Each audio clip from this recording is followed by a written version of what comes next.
사랑하고 축복합니다. 오늘도 예수님 한 분만을 사랑하는 복된 날이 되시기를 주님의 이름으로 축복합니다.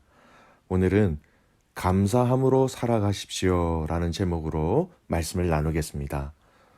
오늘 본문은 고린도전서 10장 14절에서 11장 1절까지 말씀입니다. 그런즉 내 사랑하는 자들아 우상 숭배하는 일을 피하라. 나는 지혜 있는 자들에게 말한과 같이 하노니 너희는 내가 이르는 말을 스스로 판단하라. 우리가 축복하는 바 축복의 자는 그리스도의 피에 참여함이 아니며 우리가 떼는 떡은 그리스도의 몸에 참여함이 아니냐. 떡이 하나요 많은 우리가 한 몸이니 이는 우리가 다 한 떡에 참여함이라. 육신을 따라 난 이스라엘을 보라. 제물을 먹는 자들이 제단에 참여하는 자들이 아니냐. 그런즉 내가 무엇을 말하느냐. 우상의 제물은 무엇이며 우상은 무엇이냐. 무릇 이방인이 제사하는 것은 귀신에게 하는 것이요 하나님께 제사하는 것이 아니니 나는 너희가 귀신과 교제하는 자가 교제하는 자가 되기를 원하지 아니하노라. 너희가 주의 잔과 귀신의 잔을 겸하여 마시지 못하고 주의 식탁과 귀신의 식탁에 겸하여 참여하지 못하리라. 그러면 우리가 주를 노여워하시게 하겠느냐. 우리가 주보다 강한 자냐. 모든 것이 가하나 모든 것이 유익한 것이 아니요 모든 것이 가하나 모든 것이 덕을 세우는 것은 아니니 누구든지 자기의 유익을 구하지 말고 남의 유익을 구하라. 무릇 시장에서 파는 것은 양심을 위하여 묻지 말고 먹으라. 이는 땅과 거기 충만한 것이 주의 것임이라. 불신자 중 누가 너희를 청할 때에 너희가 가고자 하거든 너희 앞에 차려놓은 것은 무엇이든지 양심을 위하여 묻지 말고 먹으라. 누가 너희에게 이것이 제물이라 말하거든 알게 한 자와 그 양심을 위하여 먹지 말라. 내가 말한 양심은 너희의 것이 아니요 남의 것이니 어찌하여 내 자유가 남의 양심으로 말미암아 판단을 받으리요. 만일 내가 감사함으로 참여하면 어찌하여 내가 감사하는 것에 대하여 비방을 받으리요.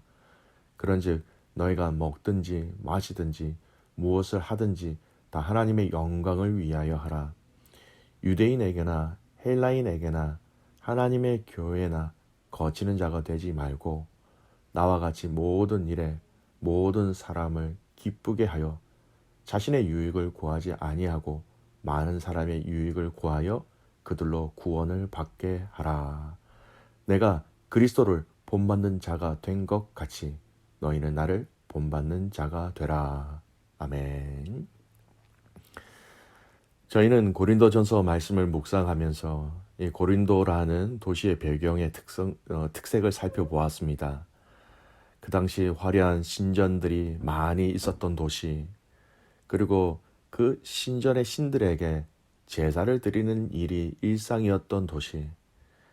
그래서 이러한 우상 숭배하는 것이 사회적인 분위기에 맞물려 죄가 아닌 것처럼 가정과 교회 안에 영향을 충분히 줄 수 있다라는 것은 우리가 충분히 유추할 수 있습니다.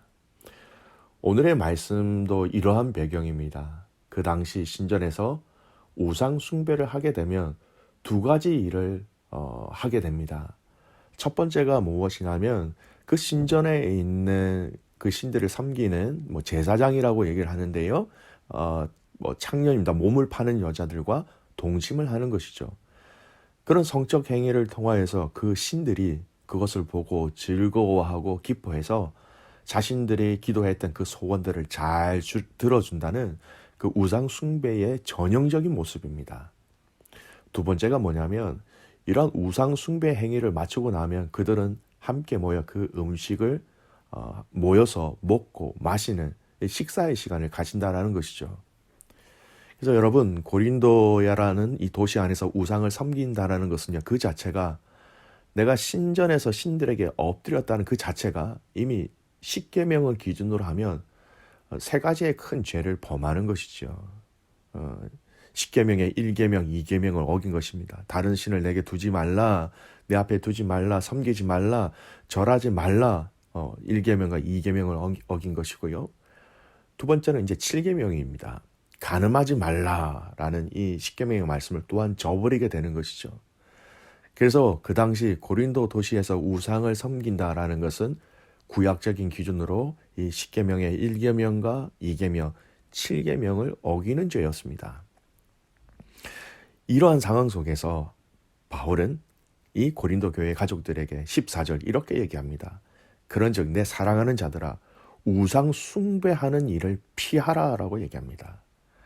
바울은 이 우상 숭배의 죄를 다시 짓지 말라라고 이야기하면서 그 이유를 구약의 관점이 아닌 예수님의 십자가에서 흘리신 그 피, 그 십자가에서 찢기신 그 살을 통하여서 설명을 하고 있습니다. 이미 우리는 그리스도의 몸과 그리스도의 피에 참여한 자들이 아니냐, 그 거룩한 피와 몸에 참여한 자가 아니냐라고 먼저 얘기합니다. 16, 17절 말씀 보십시오. 우리가 축복하는 바 축복의 자는 그리스도의 피에 참여함이 아니며 우리가 떼는 떡은 그리스도의 몸에 참여함이 아니냐. 떡이 하나요 많은 우리가 한 몸이니 이는 우리가 다 한 떡에 참여함이라. 여러분, 우리는 그리스도의 피에 참여한 자이며 그리스도의 떡에 참여한 자들이다. 여러분, 무엇을 말하고 있습니까? 예수님을 알고 예수님을 믿었기 때문에, 세례를 받았기 때문에 그 공동체가 함께하는 여러분 성찬을 얘기하고 있는 것입니다. 너희는 예수 그리스도를 주라 시인하고 예수님이 너희의 구세주인 것을 너희가 아는데, 이 아는 공동체는 예수님께서 성찬이라는 것을 우리에게 주님이 오실 때까지 행하라고 명령하셨어요. 성찬은 예수님이 직접 거행하신 예식이지요. 그리고 주님이 오실 때까지 믿음의 공동체가 해야 할 것이라 명령하였습니다. 그럼 성찬은 여러분 어떤 자리입니까? 주님을 기억하는 자리입니다. 주님을 인정하는 자리죠. 성찬에 참여하면서 여러분, 우리는 주님의 십자가를 이야기하지 않고서는 도저히 이 성찬에 참여할 수 없는 것이 성찬입니다. 즉 성찬은 예수님의 십자가, 예수님의 피와 예수님의 살, 그로 말미암아 그 주님의 은혜를 다시 기억하고 되짚어 보는 시간이지요. 이 거룩한 성찬을 통하여 우리는 그리스도의 몸과 피를 함께 먹고 마신 자들인데, 예수님을 구주로 인정하고 참 신으로 우리가 그렇게 받아들인 자들인데, 제단에서 그곳에서 나온 음식을 먹고 마신다라는 것은, 말씀드렸지요. 그래서 제단에서 나온 음식을 먹고 마신다는 것은 두 가지 전제가 있습니다. 우상에게 절했던 1, 2계명, 그 다음에 그들이 음란하였던 그 7계명을 이미 어기는 것, 이것은 말이 되지 않는 것이다 라고 바울은 강하게 고린도 교회 가족들에게 권면하고 있는 것입니다. 여러분, 오늘 지금 우리가 살아가고 있는 이 시대에 여러분, 우상은 무엇일까요? 고린도 도시에 있는 사람들이 여러분 왜 신전으로 갔을까요? 그 이유와 목적을 알면 오늘 지금 우리 시대에 우리가 넘어갈 수 있는, 또 우리가 속고 있는 실제적인 우상이 무엇인지를 우리는 금방 알 수 있습니다. 여러분, 고린도의 도시 사람들이 왜 신전으로 갔느냐? 바로 욕심이라는 것입니다. 탐심이라는 것입니다. 여러분, 오늘 우리가 다른 신을 섬기는 것, 눈으로 보여지는 우상을 섬기는 것, 그건 금방 알 수 있어요. 하지만 눈에 보이지 않는 우리 마음 안에 생겨나는 우상을 여러분, 우리는 더 조심해야 하는 것입니다. 우상 숭배의 근원이 여러분 무엇인지 아십니까? 바로 자신의 이기적인 욕망을 채우려는 것이 탐심, 그것이 우상 숭배입니다. 에베소서 5장 5절 말씀, 골로새서 3장 5절 말씀, 탐심은 우상 숭배다라고 이미 성경은 정의하고 있습니다. 탐심은 여러분 어거스틴이 말한 것처럼 충족한 것보다 더 원하는 것이다 라고 얘기하는 것이죠. 하나님의 그 주신 것에 대해서 감사하지 못하고 주어진 이외의 것을 더 가지려고 온 마음을 쏟아붓는 것이 여러분 탐심이에요. 탐심이 있는 사람에겐 하나님에 대한 감사가 있을 수 없지요. 그리고 하나님이 주신 것이 아닌 다른 사람, 다른 방법을 통하여서 그것을 구하고 취하려고 하는 것이 바로 탐심이라는 것입니다. 사랑하는 귀한 믿음의 가족 여러분, 오늘 우리 안에 있는 이 탐심을 제거하시기를 주님의 이름으로 축복합니다.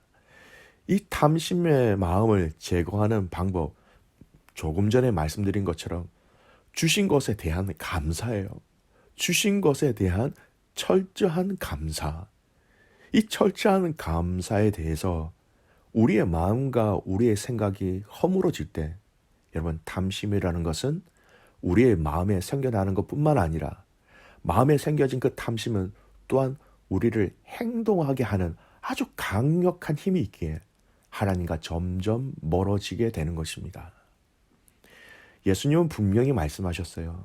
하나님과 재물을 겸하여 섬기지 못할 것이라. 재물을 섬긴다면 여러분 탐심이죠. 그건 또한 우상 숭배라는 것입니다. 내가 좀 지금 많이 부족해도 부족한 것도 주님이 주신 거예요. 적당하다, 적당한 것도 주님이 주신 거예요. 좀 넉넉하다, 넉넉한 것도 주님이 주신 거예요. 여러분, 우리가 부해도 부족해도 적당해도 모든 환경 가운데 이 모든 것들을 하나님이 주셨다라는 그 감사가 저와 여러분의 그 마음에 여러분 잊혀지지 않기를 주님의 이름으로 축복합니다. 이어 바울은 이야기하는 것은 이거예요. 이 이야기 후에 고린도 교회 가족들을 향하여서 너희는 모든 사람들의 유익을 위하여 살아가라 이렇게 권면합니다. 24절 33절 말씀 읽겠습니다. 24절이에요. 누구든지 자기의 유익을 구하지 말고 남의 유익을 구하라.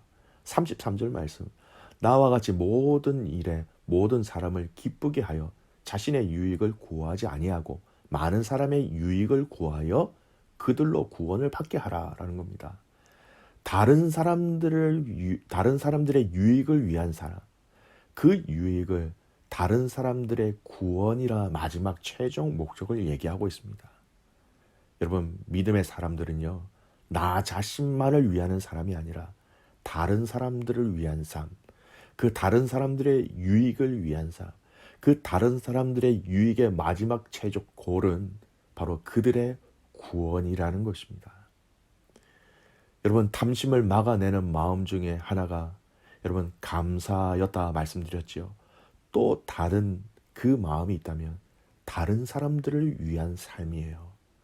다른 사람들의 유익, 다른 사람들의 그 구원을 살아갈 때에 여러분 우리는 우리 마음 안에 있는 이 탐심을 막아낼 수 있는 것입니다. 이것이 바로 31절 말씀의 결론으로 말씀이 정리되어집니다. 31절 말씀 보십시오. 그런즉 너희가 먹든지 마시든지 무엇을 하든지 다 하나님의 영광을 위하여 하라. 사랑하는 귀한 코너스던 한인교회 모든 믿음의 가족 여러분, 오늘 이 하루 철저하게 하나님께서 나에게 주신 것에 대해서 감사하시기를 바랍니다. 부족한 거에 대해서도 감사하십시오. 적당한 거에 대해서도 감사하십시오. 넉넉한 것에 대해서도 감사하십시오. 그 감사함으로 탐심을 버리시고 넉넉하게 주신 것이 있다면 여러분 나만을 위한 삶이 아닌 다른 사람들의 유익을 위하여서 많은 사람들의 구원을 위하여서 그 주신 것을 하나님 나라를 위해서 쓸 수 있는 정말 이것으로 말미암아 주님 앞에 쓰임받는 사랑하는 귀한 코너스턴 한인교회 모든 가족들을 되시기를 주님의 이름으로 축복합니다. 바로 이러한 삶이 하나님의 영광을 위한 삶이 되는 것입니다. 기도하겠습니다. 살아계신 아버지 하나님 감사를 드립니다. 이 땅에서 우리를 구원하여 주시고 하나님의 자녀로 삼아 주셔서 모든 상황과 환경 가운데 철저하게 동행하시고 간섭하여 주셔서 감사합니다. 오늘 우리의 마음 안에 아버지 하나님 감사하는 마음이 넘쳐나기를 소원합니다. 부족하고 연약하고 아쉽고 또 감사와 또 풍성함이 공존할 때에 그 모든 것 안에서 철저하게 감사함으로 반응하는 저희들 되게 하여 주십시오. 그 감사가 우리 안에 있는 보이지 않는 우상, 이 탐심을 물리치는 힘이 되게 하여 주시고, 감사하면 감사할수록 더 큰 주님의 은혜를 먹고 마실 수 있도록 축복하여 주시옵소서. 아버지 하나님, 많은 사람들의 유익을 위해서 살아가는 자들 되게 하옵소서. 나만이라는 것이 아니라, 나의 가정만, 나의 교회만이라는 것이 아니라, 하나님이 불쌍히 여기시는 하나님 마음이 있는 그들을 향하여서 우리에게 주신 것들을 흘려보내며 그들을 위하여, 그들의 구원을 위하여 힘써 달려가는 귀한 가족들 되게 하옵소서. 하나님, 오늘 이 하루 우리의 삶을 주님 앞에 온전히 올려드립니다. 다시 한 번 더 하나님, 이 하루 온종일 우리 입술 가운데 감사가 넘쳐나는 온전한 감사로 살아가는 복된 날 되게 하옵소서. 그렇게 가시 하나님을 신뢰하며 살아계시는 예수님의 이름으로 기도드리옵나이다. 아멘.